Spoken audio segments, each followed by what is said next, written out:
जब नहीं पाए खटिया जी।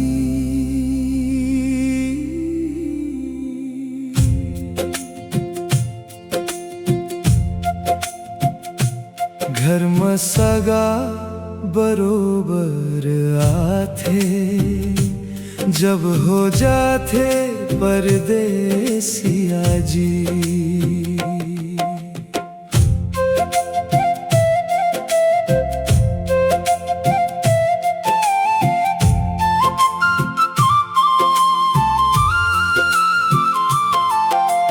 जब बिना पानी के भाई हाथ गोड़ कपड़ा भींजे,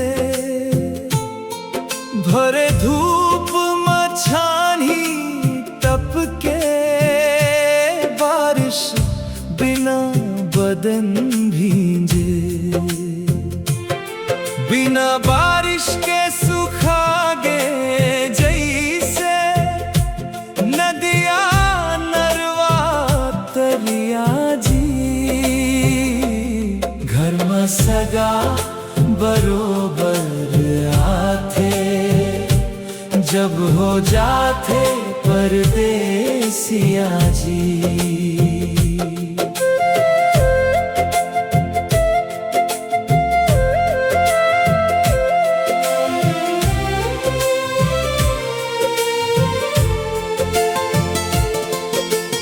यहाँ न कोई भेदभाव है, न कोई लफड़ा जाति के।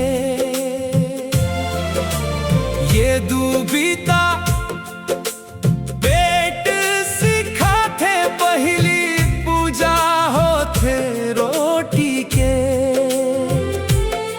अगर पाना है समाज में इज्जत, कमा पैसा बढ़िया जी।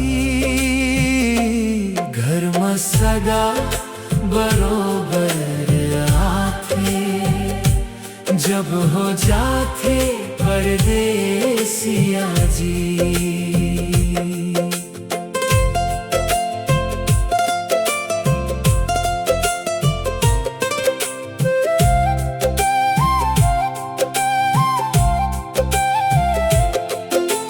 ओरी के छाव बन जाते जब गाँव के सबो तिहार जी।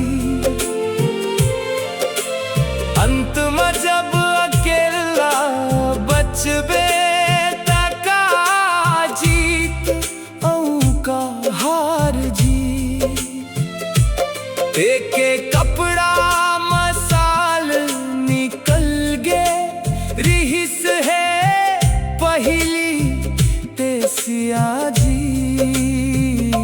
घर में सगा बरोबर आथे, जब हो जाते परदेसिया जी। घर में सगा बरोबर आथे, जब हो जाते परदेसिया जी। घर में सगा बरोबर आथे, जब हो जाते परदेसिया जी। घर में सगा बरोबर आथे, जब हो जाते परदेसिया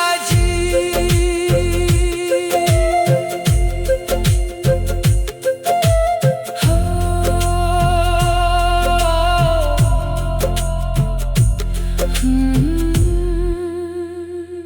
घर में सगा बरोबर आथे, जब हो जाते परदेसिया जी।